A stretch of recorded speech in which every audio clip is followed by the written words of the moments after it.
Yumini marangirasi natuto koy kanay mandariya.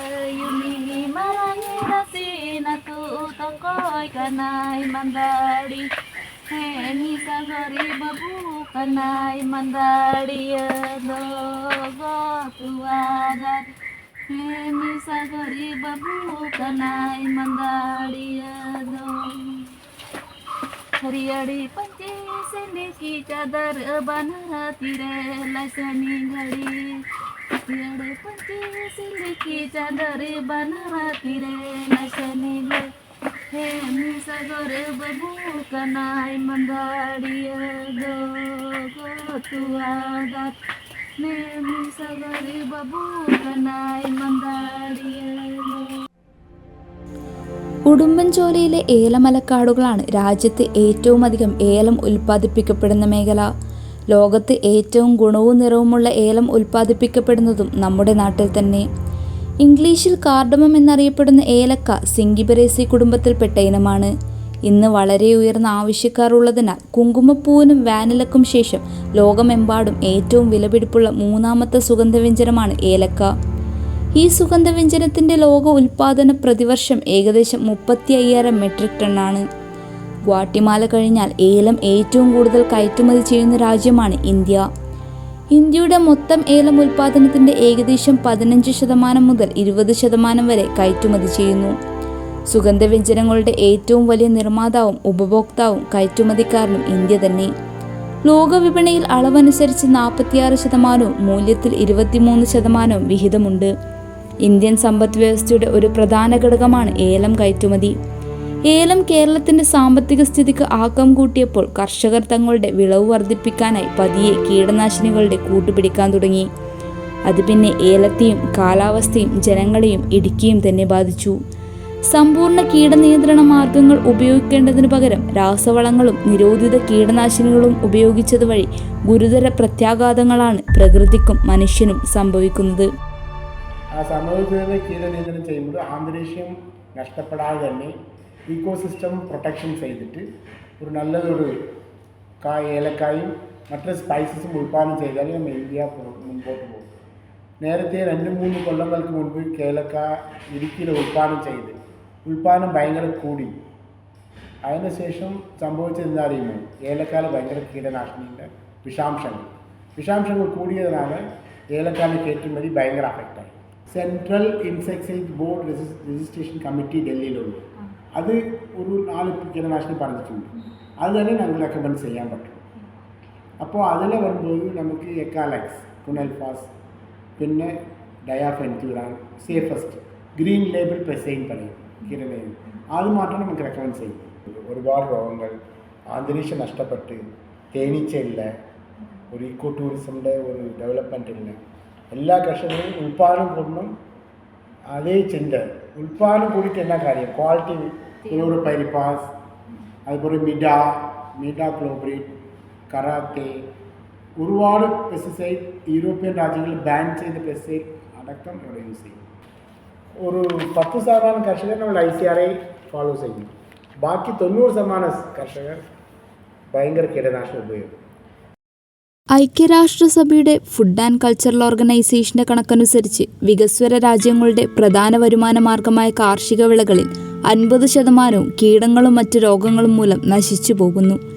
ഈ കണ്ടെത്തലുകളെ തുടർന്ന് രാസകീടനാശിനികൾ കാർഷികോൽപാദന മേഖലയിൽ ഒഴിച്ചുകൂടാൻ കഴിയാത്ത ഒരു ഘടകമായി മാറി.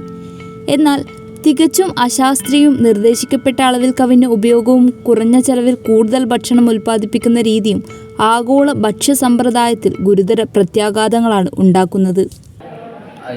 നമ്മുടെ ഈ ഇടുക്കി ജില്ലയിൽ ഹൈറേഞ്ച് മേഖലകളിൽ ധാരാളമായിട്ടും ഏലകൃഷിയും അതുപോലെ തന്നെ ടീ എസ്റ്റേറ്റും ഒക്കെ ഉള്ളതുകൊണ്ട് ഇവിടെ വളരെ കൂടുതലായിട്ട് ഇൻസെക്ടിസൈഡ്സ് ഉപയോഗിക്കുന്നുണ്ട്. അപ്പം എല്ലായിടത്തും ഇൻസെക്ടിസൈഡ്സ് ഉപയോഗിക്കുന്നുണ്ട്. പക്ഷേ അതിന് ആ ഇൻസെക്ടിസൈഡ്സ് ഉപയോഗിക്കുമ്പം ശ്രദ്ധിക്കേണ്ട മാനദണ്ഡങ്ങളോ അല്ലെങ്കിൽ ഉപയോഗിക്കുമ്പം എത്ര രീതിയിൽ അത് ഉപയോഗിക്കണം, ഇതൊന്നും ആരും നോക്കാറില്ല കർഷകരായി. അപ്പം അവരെ എങ്ങനെയെങ്കിലും ഇൻസെക്ടിസൈഡ്സ് ഉപയോഗിക്കുക എന്നുള്ള ഒരു ലക്ഷ്യം മാത്രമേ ഉള്ളൂ. അല്ലാതെ അവർ സ്വന്തമായിട്ട് അത് എടുക്കേണ്ട കെയറുകളൊന്നും ചെയ്യാറില്ല. ഉദാഹരണമായിട്ട് പറയുകയാണെങ്കിൽ അവർ ഇൻസെക്ടിസൈഡ്സ് ഉപയോഗിക്കുമ്പോൾ ഗ്ലൗസ് ഉപയോഗിക്കത്തില്ല, മാസ്ക് ഉപയോഗിക്കത്തില്ല. അതുപോലെ കാലയിലെല്ലാം വീഴാതിരിക്കാൻ വേണ്ടി അവർ ഷൂവോ അങ്ങനത്തെ സാധനങ്ങളൊന്നും പരമാവധി ഉപയോഗിക്കത്തില്ല. ബെയർ ഫുട്ടായിട്ടും ബെയർ ഹാൻഡായിട്ടും ഒക്കെ ഇൻസെക്ടിസൈഡ്സ് ഉപയോഗിക്കുന്നത് വഴി കോണ്ടാക്റ്റ് വഴി അവരുടെ ശരീരത്തിലേക്ക് കടക്കും. അതുപോലെ തന്നെ മാസ്ക് ഒന്നും ഉപയോഗിക്കാത്തതുകൊണ്ട് ഇൻഹലേഷൻ വഴി അവർ ശ്വസിക്കുന്നത് വഴി ഇത് അവരുടെ ശ്വാസകോശത്തിലും ശരീരത്തിലേക്കും കടക്കാറുണ്ട്. അതുപോലെ തന്നെ ഇവിടെയുള്ള പല ആൾക്കാരും താമസിക്കുന്നത് ഈ ഏലത്തിൻ്റെയും എല്ലാം അവരുടെ വീടുകൾക്കെല്ലാം ചുറ്റും ഏലവും അതുപോലെയുള്ള കൃഷികളുണ്ട്.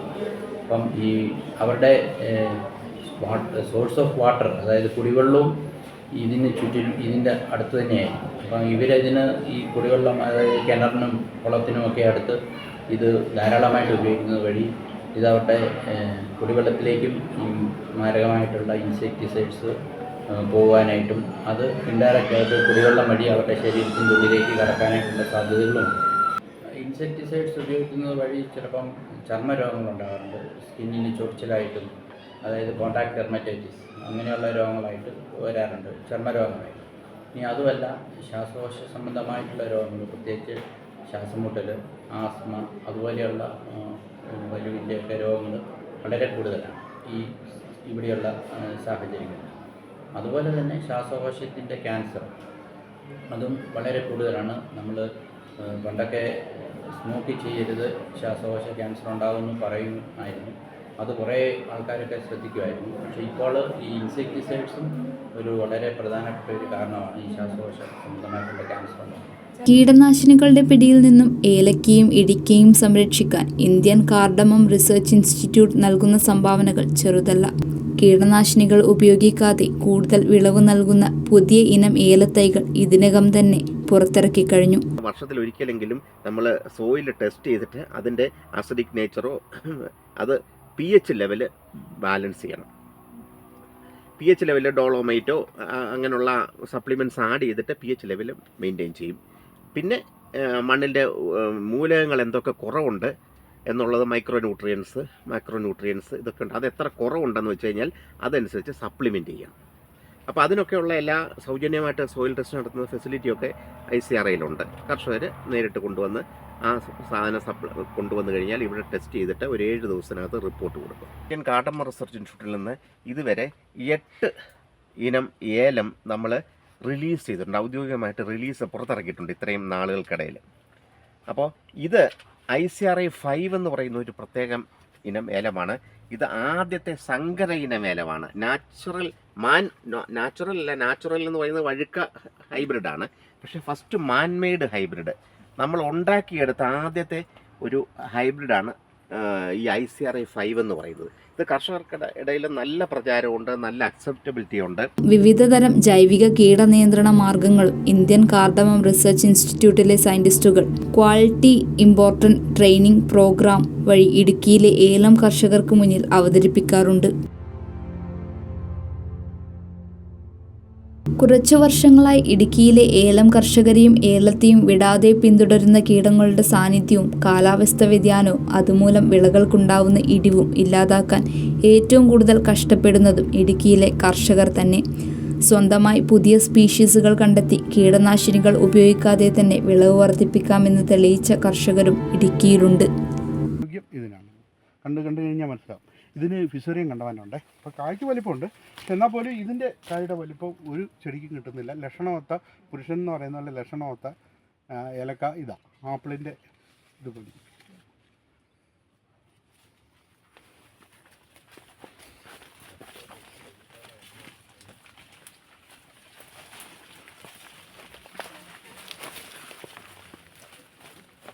ഇതെല്ലാം കണിപറമ്പല്ല, നമുക്ക് അകലത്തിൽ വെച്ചേക്കുന്നത്. ഇതിലാണ് കൂടുതൽ കാ കിട്ടുന്നത്. കാര്യം ഒരു ചെടി എന്നുള്ള രീതിയിൽ നമുക്ക് ആദായം കൂടുതൽ കിട്ടുന്നത് ഇതിലാണ്. അത് നമുക്ക് മാർക്കറ്റിലൊക്കെ നല്ല രീതിയിൽ. ഏലം കൃഷിയിലെ അമിതമായ കീടനാശിനി ഉപയോഗത്തെ അതിജീവിക്കാനുള്ള യാത്ര കർഷകരുടെയും ഇന്ത്യൻ കാർഡമം റിസർച്ച് ഇൻസ്റ്റിറ്റ്യൂട്ടിൻ്റെയും ശക്തമായ പിന്തുണാ പരിപാടികൾ സുസ്ഥിര കാർഷിക വികസനത്തിനുള്ള വഴിയൊരുക്കുന്നു.